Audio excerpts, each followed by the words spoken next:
Your Excellencies, ladies and gentlemen, good afternoon, and welcome to this session on the outlook for global health.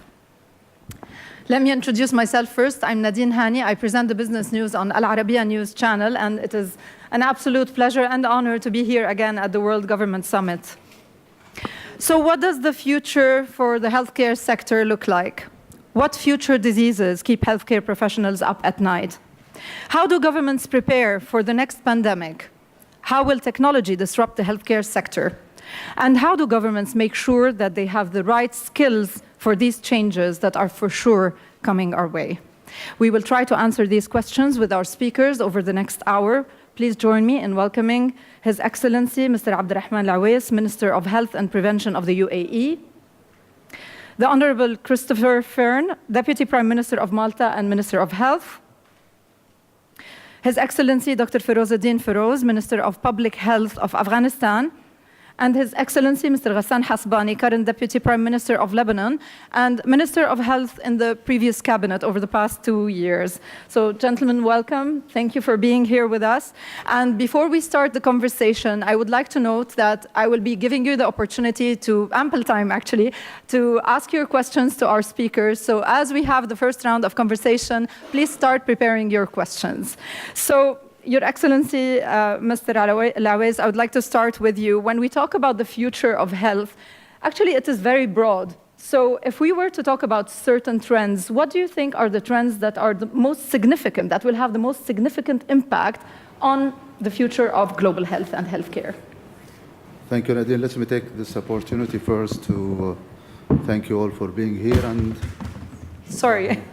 Water, it's okay. Water. And congratulate our friends, His Excellency Ferozuddin Feroz, for winning the prize of the best minister, which is an achievement for us as ministers of health. Which makes the competition even tougher because his achievement was so high. So looking forward to see what's going to happen for the next year. And regarding the question, let me take it in a different way. We want to summarize the future of health in one word. And we ask the audience in one word. What is this word? Somebody give us one word. Innovation. Great. Prevention. Intelligence.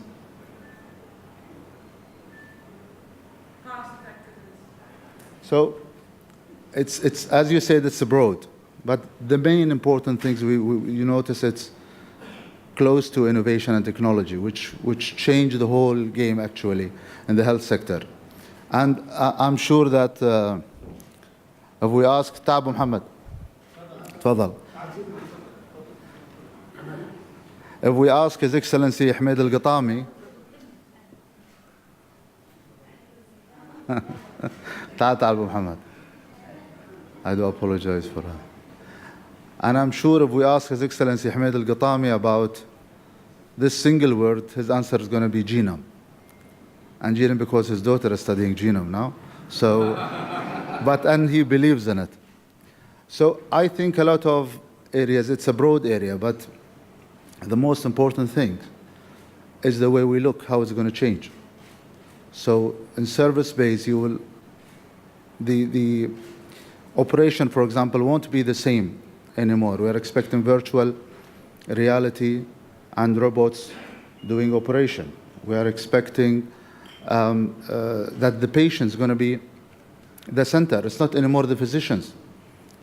The patient will control his disease through applications, through other things, and he's going to be in the center of the whole formula. Again, the concept will change, and I don't know how prepared we are for that. It's going to be based on artificial intelligence, and there are a lot of examples on how fast and efficient artificial intelligence is going to be. So the whole thing is going to change. I'm sure you believe in, and everybody in this room will sure know, that the health sector won't be the same, in the next 3 to 4 years. It's going to be completely different. And even the player in this game is going to be a bit different. We will see robots. We will see, you know, scientists in a different area completely. So this is also put all of us in another challenge, which is how we are going to approach it as government and how can we understand it as government. Your Excellency, we heard from His Excellency about the major trends, but from a government perspective, what is the approach? Like, how do you prioritize? And here I'm asking you, as I said, having been Minister of Health over the past couple of years, so how does a government prepare for that? And how should they prioritize? Which trends should they take the most note of for the future? Basically, it's no longer just about governments taking decisions and planning, because things are happening so quickly that legislation will find it very difficult and hard to keep up with the pace of change. So a dynamic, flexible approach is needed, no doubt. And the inclusion of innovation, of private sector innovation, is absolutely necessary, and public-private partnerships, and there are multi-stakeholders in this. So it's inevitable that this exponential evolution that we're seeing, it's actually a revolution, not an evolution anymore.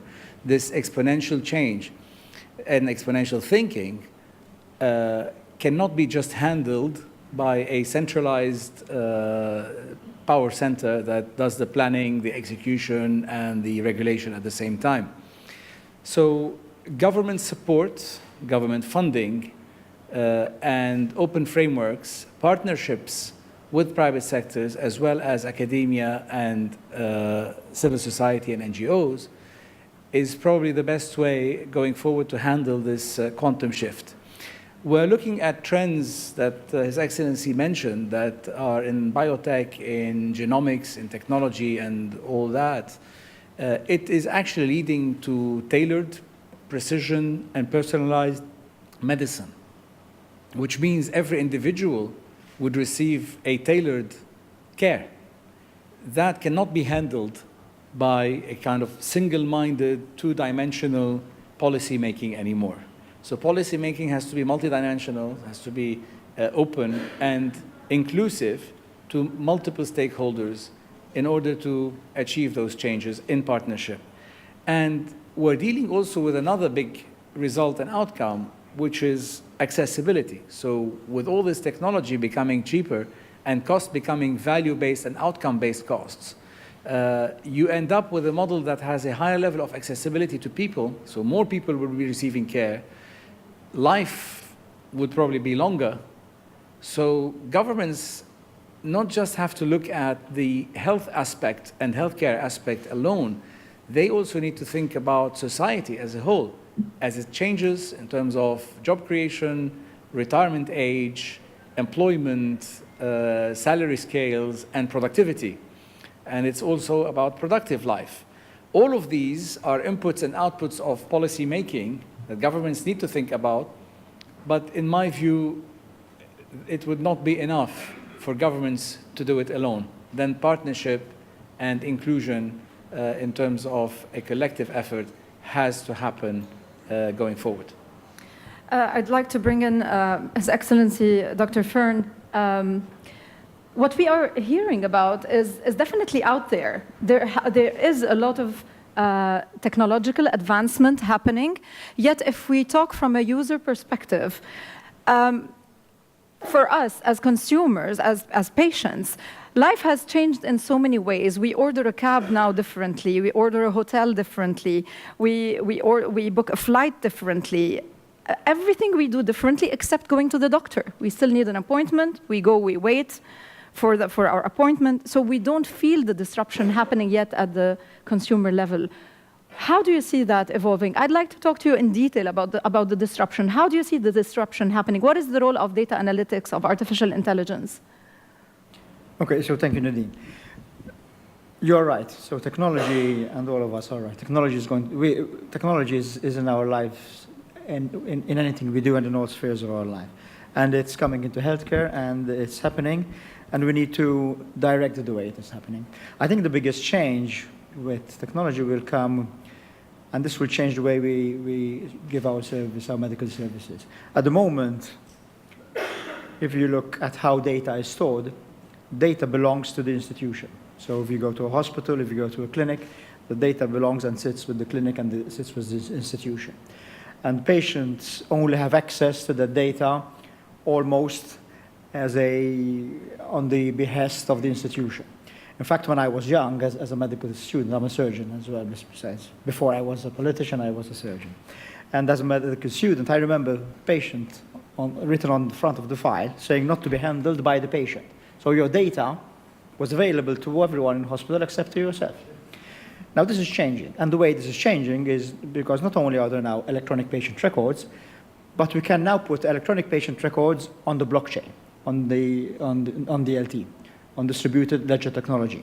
And this means that the data now doesn't rest with the institution, but belongs exactly and specifically to the patient. And instead of the patient having access on the behest of the institution, it's the other way around. Patients can now give what doctors they decide to give data to, what data they give them to, for how long, and for different institutions. And they can travel with that data anywhere they go in the world. So this is, I think, the biggest change we are going to see with technology. But if you allow me, Nadine, technology is not the only change that is happening in the medical world. I mean, there are a lot of challenges which are coming up, and as governments and as healthcare providers and as policymakers, we need to plan for. One of the big ones is climate change. Climate change is happening, whether we believe it or not, or whether we admit it or not. It is happening at an accelerated rate. And with it, you need to talk to Trump about that. Yeah, well, it's not what people believe, it's what's happening on the ground and in the air. Sure. And what is happening with climate change is the re-emergence of infectious diseases. We've had, in the last 3 years, Zika, Ebola. Vectors are now moving out from where they would normally or traditionally be to other countries, and this is a new challenge. The same with population growth. We are seeing big population growth in several different countries, which brings with it increasing need for increased capacity, increased workforce to give the services that you want, and the movement of migrants. So migrants not only bring increased numbers, which have to be catered for, but they bring new and different cultures and way of looking at treatments that they are supplying. So the increase in population growth and migrant movement is also something we need to look at. And as we grow richer, as the world grows richer, we are now seeing a different type of problem. Most healthcare problems in the past, if you look at numbers rather than individuals, were associated with poverty. So malnutrition, poor sanitation, infectious diseases. Now we are looking at problems caused by affluence. So obesity, longevity, people living longer, so more cancer, more dementia, more healthcare problems. And these we need to, as governments, we need to look at. And all of this, of course, brings the problem of sustainability. How are we going to find the funds to pay for more cancer treatments? And now, as you know, and as you've rightly said, treatment is now personalized, and basically all medicine now is akin to treating a rare disease. And as you know, medicines for rare diseases are extremely expensive. So innovative drugs, finding money for innovative drugs, finding money for increased people living longer, so you have more people with orthopedic problems, migrants. So all of this, finding money to finance all this, is something we need to look at. And the solution has to be prevention. So if we invest time, money, and resources in prevention now, we can keep our system sustainable in the future. You touched on many important points. Your Excellency, Dr. Feroz, let us discuss one aspect of what Dr. Fern has just spoken about, and which is the infectious diseases. In addition to the emergence of these infectious diseases that Dr. Fern spoke about, there is also that disease, mystery disease X as well, which means that the disease of the future that might cause a pandemic. And do we have in place the R&D platforms to deal with that, to come up with the vaccines in a timely fashion to deal with such diseases? So in face of those global health threats, how should governments deal with that? Well, thank you so much. First of all, let me express my sincere thanks to the World Government Summit and to the Government of United Arab Emirates for selecting me and have bestowed upon me a very prestigious award. Congratulations. You're welcome. But in response to your questions with regards to, in order to be prepared for any global public health threats, for any infectious disease, how to control it, we need a resilient health system. And the core capacities that the country need in place according to the international health regulations, which is defined by World Health Organizations, that enable countries to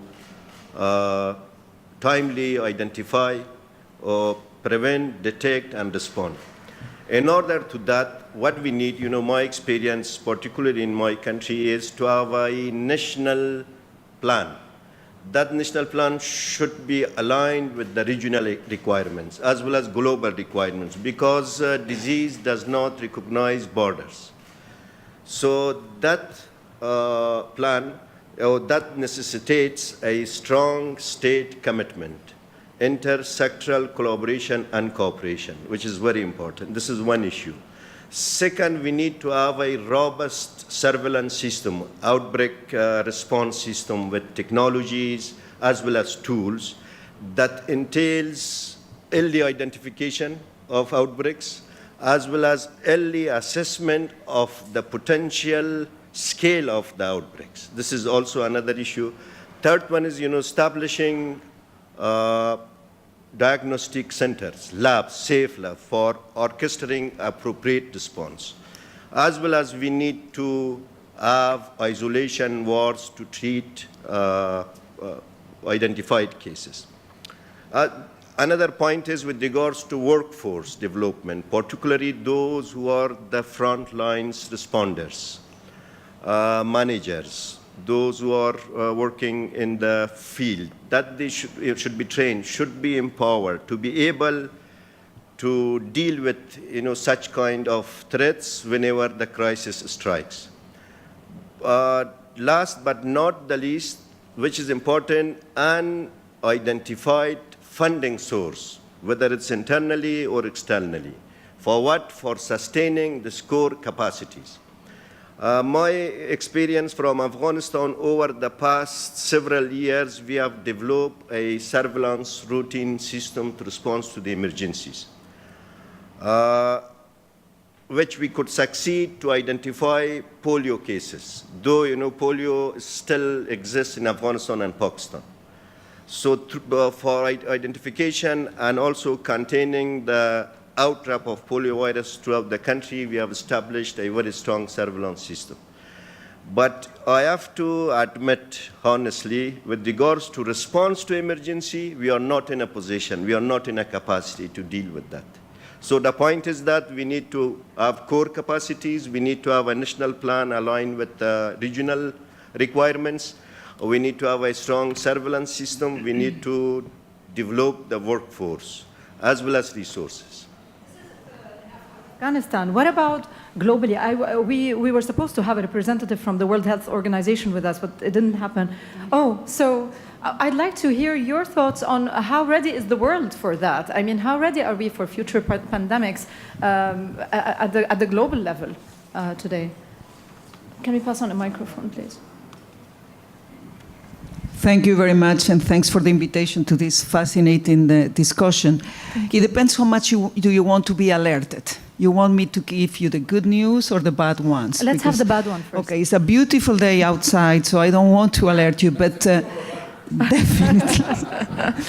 definitely we are taking some measure to be prepared, but you know that still the risk for infectious diseases and what we call the new pandemic is still there.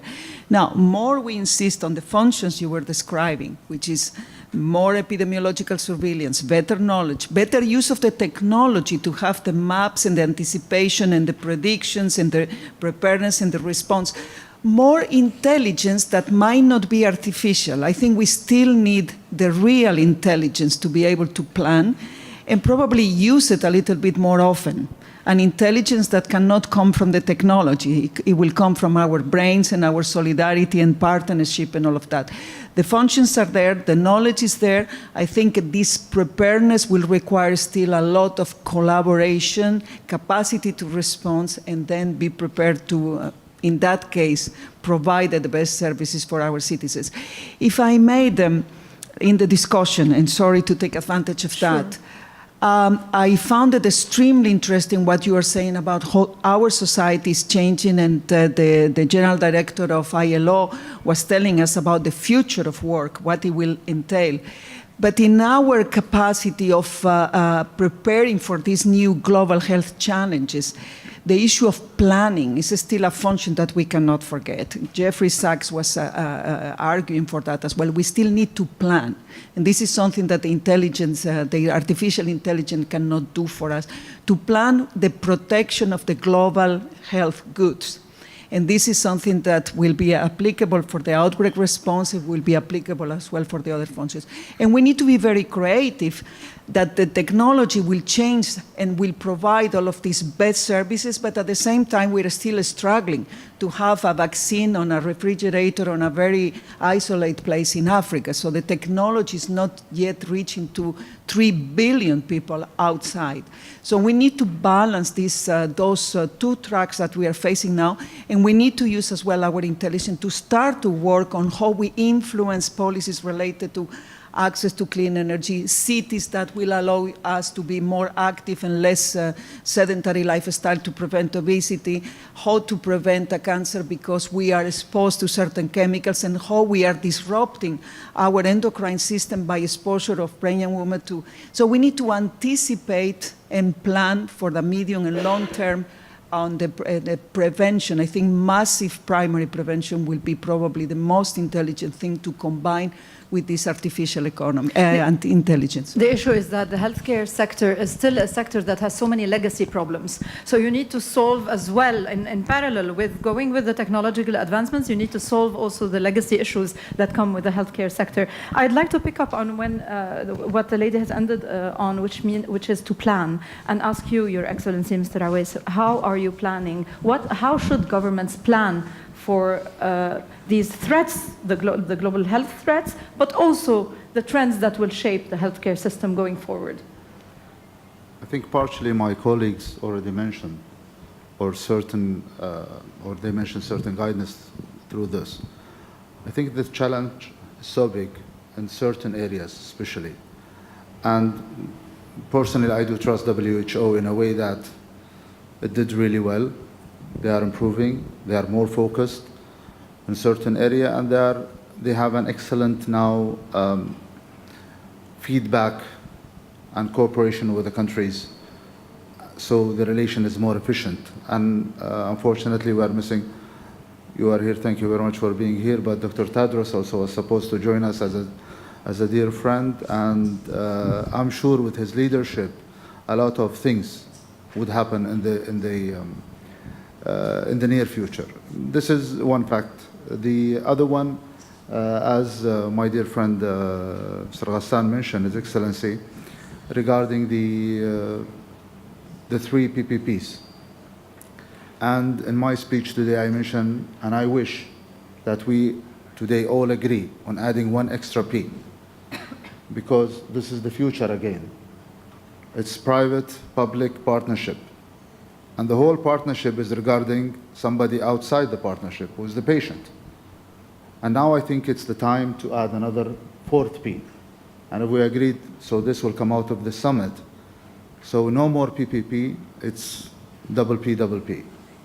It's to pronounce it, but this is the reality. If we do not include this, the main core actually of the relation, we will be out. The whole formula, because he will be having his own application to manage everything. He will have, as His Excellency mentioned, the access or to give you the chance to access his file or to access the information or no. So he is the guy who have the power. And it's really unfortunate if we insist on a certain thing and we know that's not going to happen. This is in one area. I think the most important thing is, and if we agreed again in here to come up with something called, or a job, we have futuristic in the economy. Unfortunately, we don't have anything in the health. So if we create this job and get people who could tell us about the health future, our colleague in the Ministry of Cabinet, Dr. Andy, could help on this. He is one of those futuristics. So I think we need this kind of participation to understand what's coming on. And then, exactly, when you understand that, yes, I saw you raising your hand, so yes,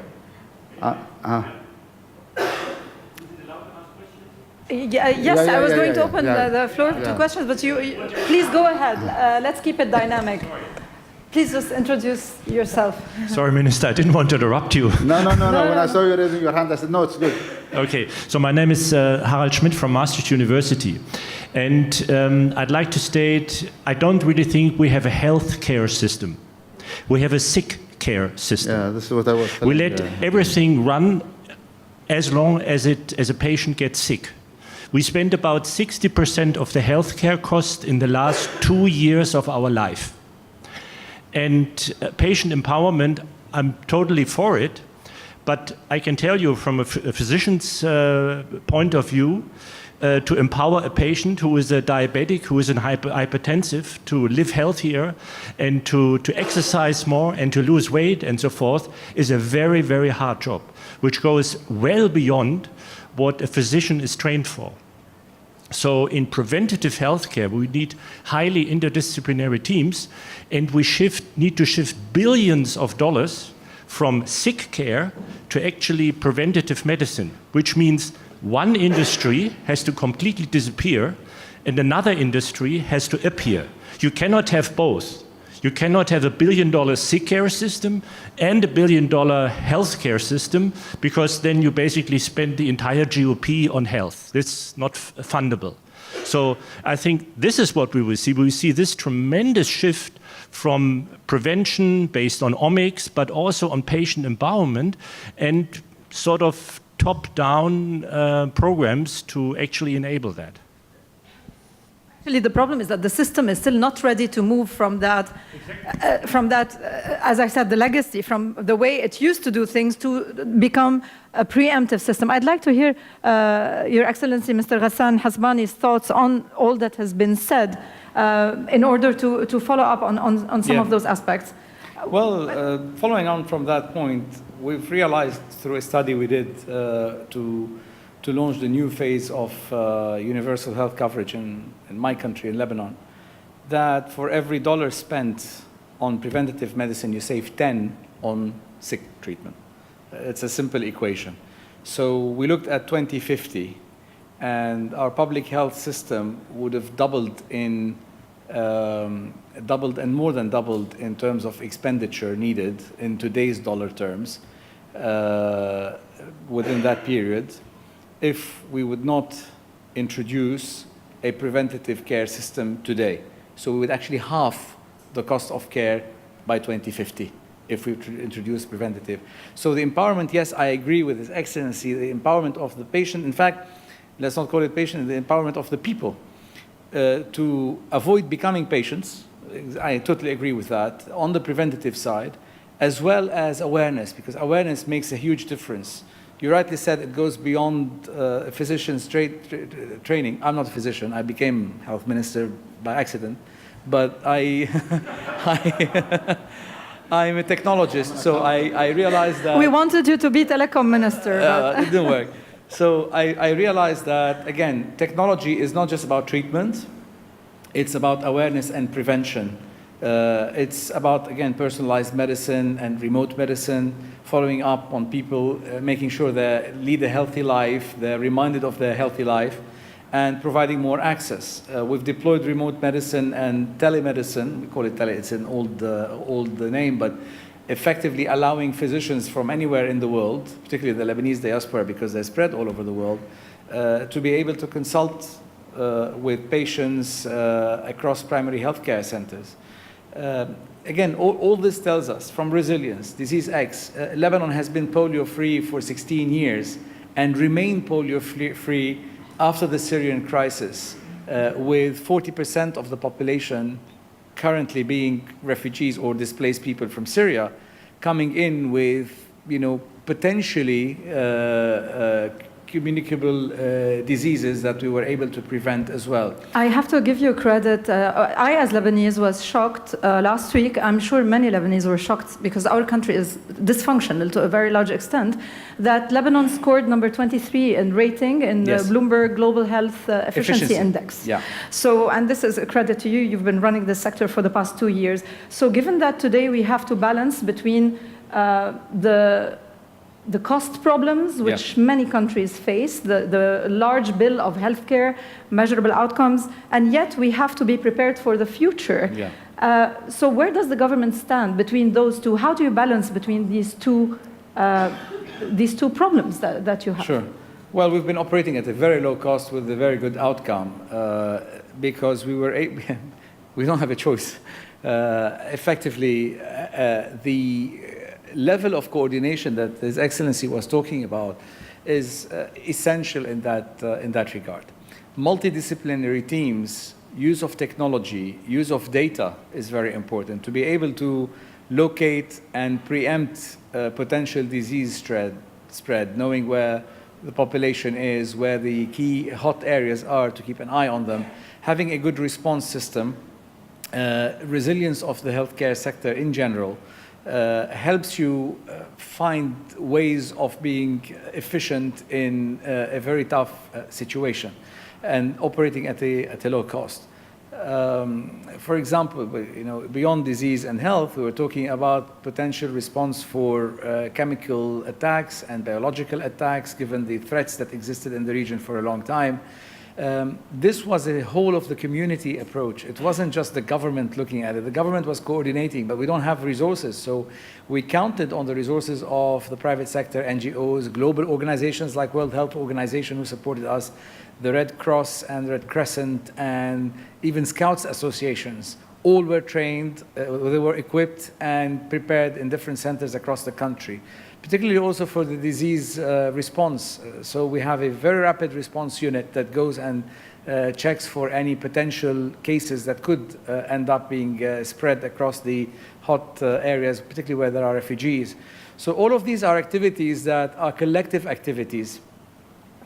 Moving forward to the future, governments have to also work on the skill set of people, and we'll probably address this a bit later, but you walk into a hospital today and the staff in a hospital or a clinic look totally different in terms of skills and capacity and capabilities from 10 years ago or 15 years ago, even 5 years ago.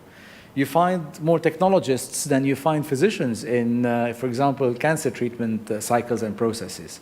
They have to work together. You go to the operating room and you find people with multiple disciplines. With the evolution that we're seeing now, with the fourth industrial revolution, with the material science, the changes happening, 3D printing and all that, the job of a physician is changing, and he or she have to learn how to deal with multidisciplinary teams, people who have a different background, different training, and different capabilities. So collaboration is the name of the game in all of that. Collaboration, prevention, and preemption. This is basically what I see the future will be looking like in terms of healthy lifestyles and maintaining longer, healthier, and productive lives. I'd like to have your take on that, especially upskilling or reskilling the workforce in that sector. How do you go about doing that? Okay, so we all agree that the patient is the center of all that we do. And we agree that patients need to have access and ownership of the data, and that they need to be given tools to make the right lifestyle choices. And as public health doctors, policymakers, as politicians, we like to think that many of the decisions we do will affect what happens to our patients. And to a small or large extent, they might do. But at the end of the day, the care that is given by our healthcare professionals. So by our allied healthcare professionals, by our nurses, by our midwives, by our doctors, by our surgeons, by our specialists. And I think one of the problems that we have is that the curriculum that we are teaching our students in universities and the medical schools and the nursing schools is not changing to the same extent that the service that we are providing and that the need for the change in services is happening. So we agree. I think all of us have said this. Prevention has to be the key. We need to allocate much more resources to prevention to make our service provision sustainable. But that doesn't come just by Minister for Health or a policymaker writing a note and saying this has to be done. It has to happen when the professionals, the people giving the care, buy into this. So one of the things that we've seen, and this is ubiquitous, so this is the same wherever you go, is that healthcare professionals are very conservative. They like to do things because this is what they've done the last 10 years and what has been done for the last 20 years, and it's proven, and there is, and it works to a certain extent, so don't change something that works. And I think this culture is inoculated into us when we are medical students. So certainly we need to work with universities to make our medical students much more aware of the importance of prevention and preventative programs, because it's practically useless telling your patients you need to lose weight, you need to do more exercise. But we need to tell the patients how to do this, and we need to create the environment to do this. And they need to be more technologically savvy or more technologically prepared. Technology is happening, digital health is happening, the way we provide medicine is changing in a very rapid way. Technology is coming in a big way. Mostly what we do is we borrow technology from somewhere else. So technology is developed in the world of finance and banking, in gaming, and then we try and take some of this and put it into medicine, instead of developing it ourselves. Out of curiosity, do you think that the big players, the FANG, that are taking over all the sectors, will also get into healthcare, like the Amazon, the Apple of the world? Well, you see, that's the danger. We don't want that. We don't want Amazon and Apple to dictate what technology goes into medicine. We want our medical professionals on the ground to tell us what they want, and then we will give them what they want. It's very difficult to devise a system and then tell your physicians, do this, because they won't. We've tried this countless times in a number of countries, and to a large extent, it doesn't work. It has to happen the other way around. We have to educate our medical students to be able to make the decisions they want and to develop the technology they want, and then we have to facilitate them to do it. So I think one of the major things that we have to do with our workforce is to make them more, is to change our curricula in our medical schools to make them more up-to-date, if you like to say. The other thing with the medical workforce is, I think this is a bit of neocolonialism, if you like. There is a tendency for brain drain from poorer to richer countries when it comes to workforce. So we see, if you like, the migration of doctors and nurses from countries where they are more needed to countries where they are paid better but less needed. And I think WHO has a role in this. They are vocal, but probably not vocal enough. So I think there has to be bigger awareness that this poaching of medical staff by richer from poorer countries is not on, really.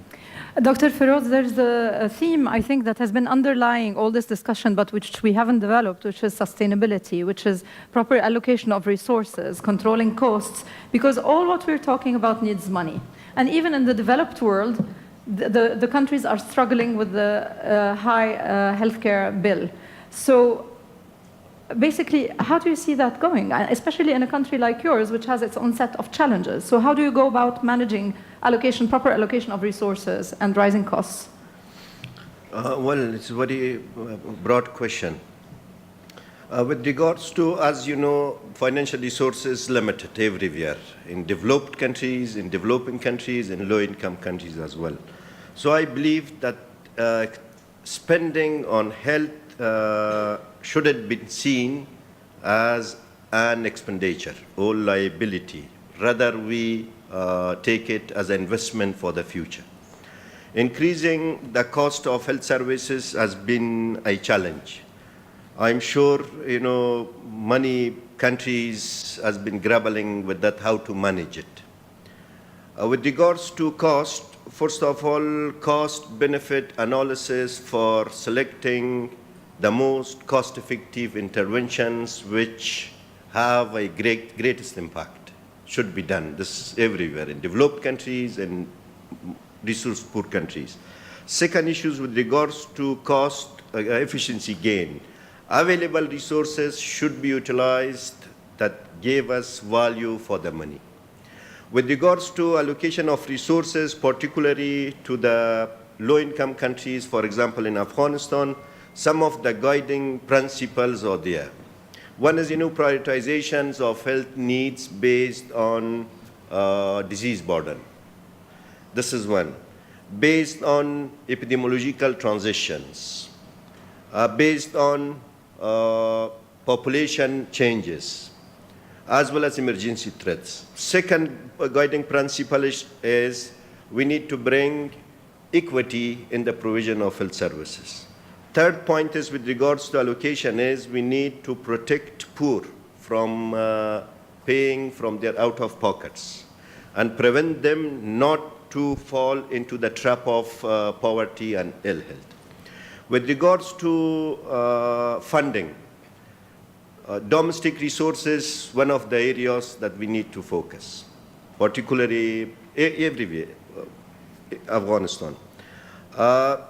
Earmark tax that should go to the healthcare, that is one of the ways forward. As rightly His Excellency mentioned that public-private partnership, one of the issues we need to take it into account. Private sector should be encouraged to invest. Above all, this is the responsibility of government to invest a greater percentage of its budget to health. But also agree with what have been said by His Excellencies as well as one of the respected participants that healthcare is not producing health. My point is that households are producing health. So we need to invest, empower communities, households, patients to focus on the preventive part of public health. That would give us more benefits in the future. Open the floor for questions. So if you can have the microphones ready. So we have a question here and a question there. So normally I would have liked ladies first, but he has the microphone, so let him start. Please, if you can introduce yourself and tell me the question is for Adil Sajwani, family physician at Ministry of Health and Prevention UAE. I would like to thank Your Excellency for the nice discussion. Being a physician at the government sector, I have this issue to think about. Private sectors are mainly investors, so they are here to invest in our country or in any country worldwide and get some money. Through public-private partnership, how can the government make sure that the private sector concentrate on prevention? Because basically prevention will save money for the government, but it will not benefit private sector that much. So with time, private sector is gaining more power, and worldwide, the government sectors in healthcare is getting more fragmented, actually. So what is the solution? How can the government make sure that the private sector with the government are going in the same direction, and they are concentrating on the investment for the country itself by the private and also for the benefit of the national agenda? Who would like to answer this question? Tfadal. Because we are facing the same challenges. Just to go back, because I didn't complete my what I have to say at that time. No, it's okay. I think UAE already started preparing for the future, and especially for prevention, mainly when they changed the name of the ministry from the Ministry of Health to the Ministry of Health and Prevention. So to go align with future planning and to achieve exactly what we want to achieve in the future for the Emirates, this was part of that. And for sure, you can't reach a proper health system without having a proper prevention. So prevention is the key, especially in the concept of cost. I think very important is having a proper work task.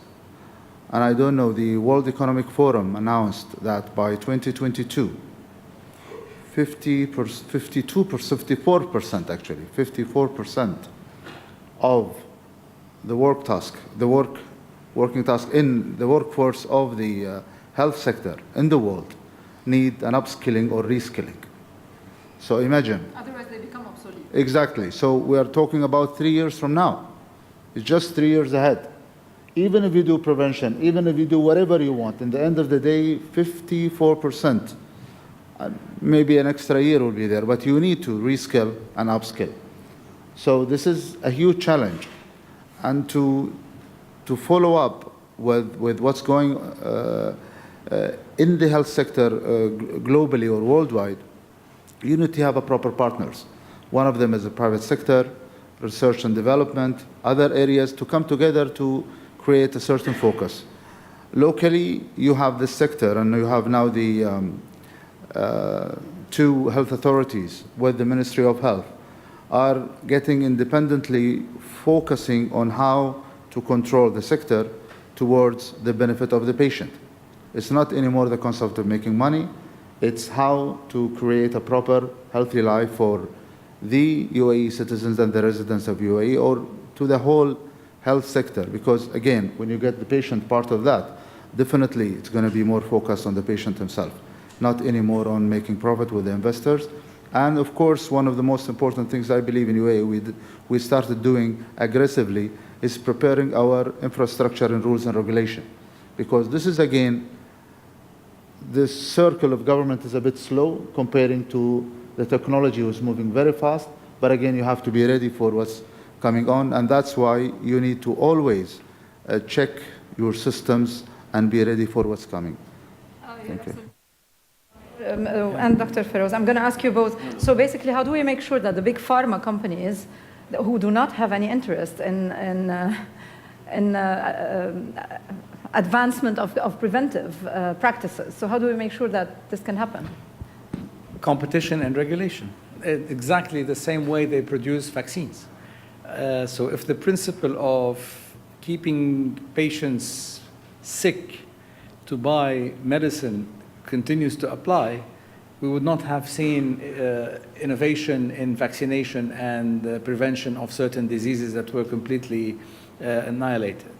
I agree, though, there's always a risk. So when we talk about PPP or even privatization or encouraging the private sector, two things are needed for the success of any private sector work.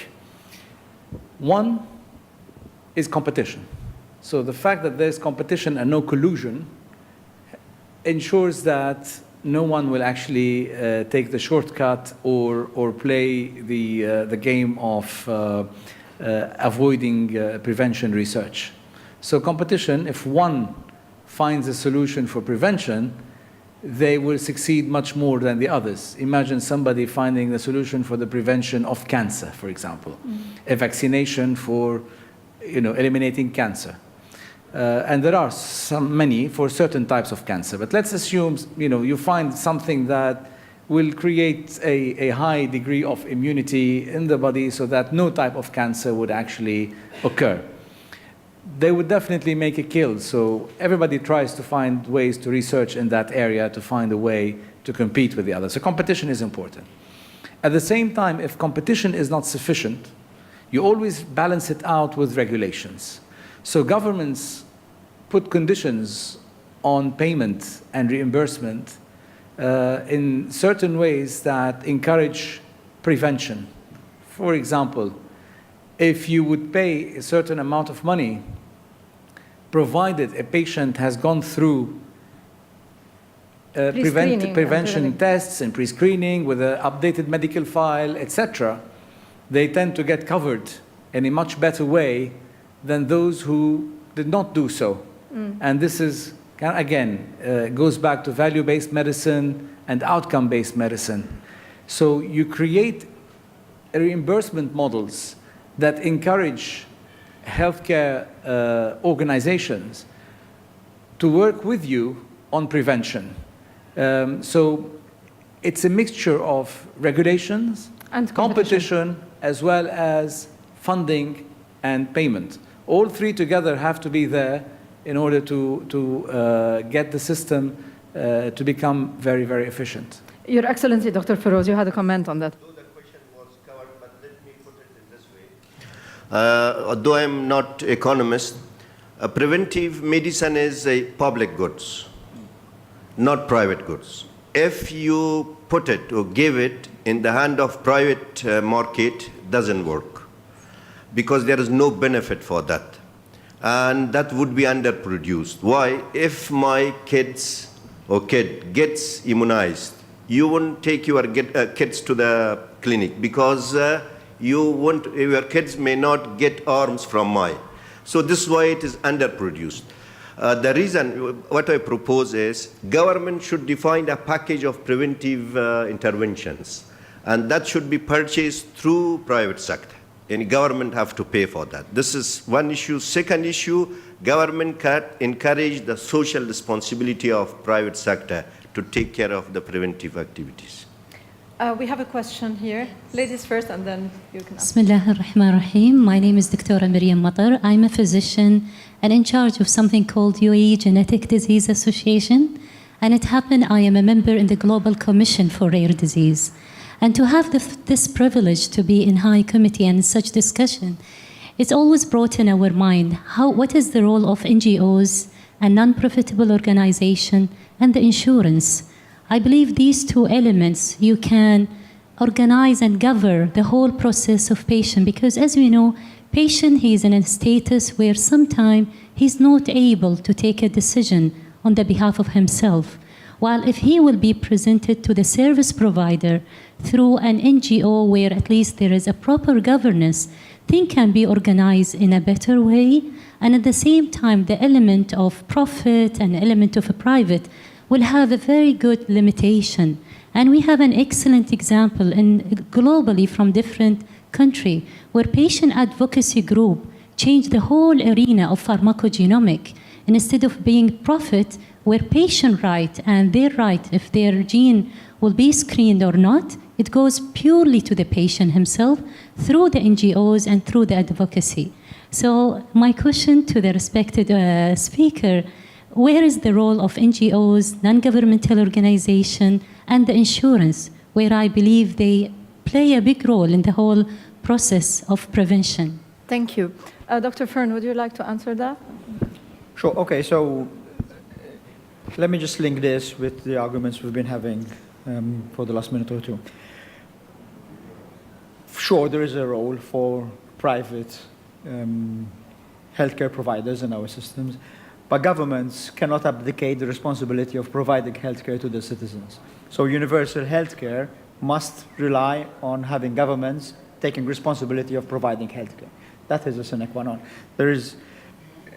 It is very difficult to have equitable healthcare provision available for everyone if governments do not intervene. We've seen there are countries where, I won't mention names, where government is absent, and there are big inequalities. So to make sure you have accessible, high-level care for everyone, you need government intervention, which does not mean to say there is no role for private healthcare providers, and certainly there is a role for NGOs.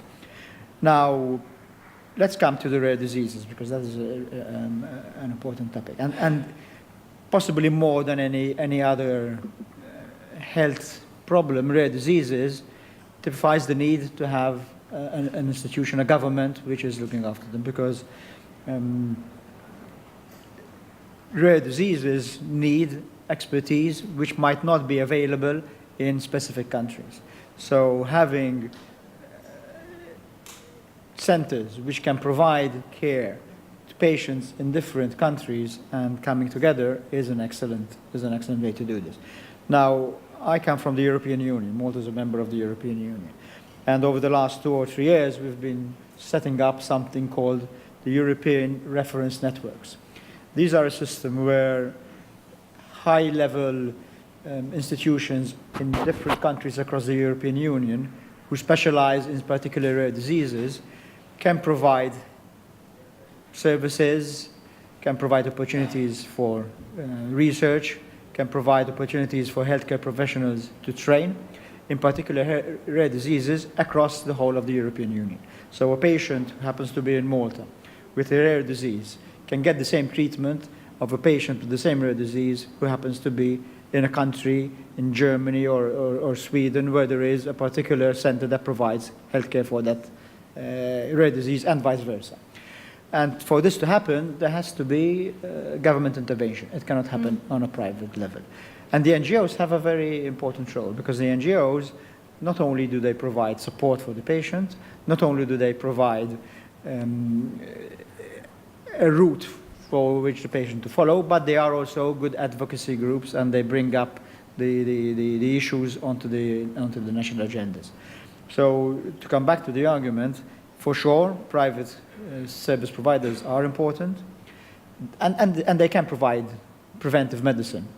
Private healthcare provider. Look at what happens with insurance, with a car insurance. If you have a car insurance, you don't pay the car insurance and then hope that you crash into a tree so that you get your money back. You pay the car insurer and hope that you never have to use it. As a hedge. So if you procure your healthcare system or your healthcare provision from the private sector based on outcome, then it is beneficial for the private healthcare provider that the population it is looking after is healthier. So that incentivizes the private healthcare provider to give more emphasis on prevention.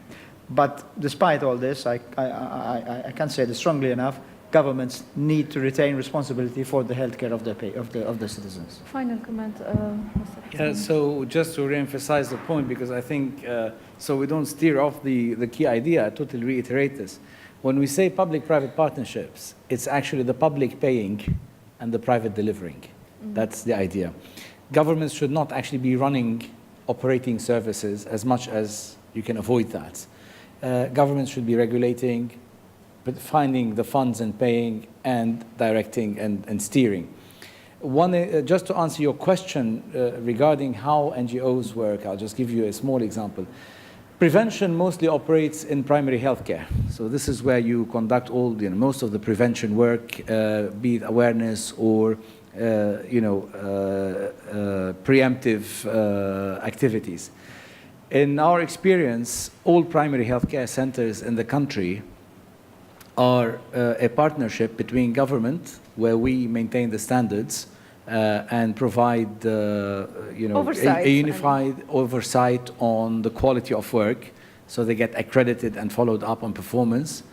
Then the next part of the cycle, it's in partnership with either local communities, municipalities, or NGOs specialized in healthcare. So they provide that service. And then the government actually pays per patient in those services. And they come into packages in collaboration with World Bank and World Health Organization per age groups and gender. And the next step, as we're putting in the law now, is to make sure that every citizen has a patient file logged in a primary healthcare center on the system, and they own the data and the access to that data across the entire healthcare system. So this is how you get NGOs and private sector in partnership with the government to work on prevention, and at the same time, government is in complete control of spending. The choice remains on private sector insurance, etc., but this is a commitment from the government to be able to spend per patient on prevention, primary healthcare predominantly, and as a prerequisite for accessing secondary and tertiary care, you need to go through primary healthcare. We haven't reached that point, but this has been put in a draft law that we presented to Parliament, awaiting legislation. I hope it passes. And gentlemen, I want to thank you for a very interesting conversation. And being the host, Your Excellency, Mr. Lawis, I'm going to give you the closing remarks so that we close the session. Closing remarks would be a bit difficult when I sit next to our colleague. I believe the key will be in the future, I think, the concept of collaboration. We have to work, all of us, we have to work together, either in the concept of innovation, prevention, government, private sector, patient themselves by educating and raising the level of cultural level or the healthy culture level. Among all the partners, when they will, WHO, of course, all those, when they really collaborate, read the future in a better way, be prepared, changing the model, preparing rules and regulation, benefit from each other, exchange ideas, all those things, I think will help all of us to get a better health system. So thank you very much also. Thank you. The UAE is always a pioneer, so we look and we watch and learn. Thank you very much. Thank you for attending the session, and I hope you found it interesting. Thank you so much. Thank you, Your Excellency.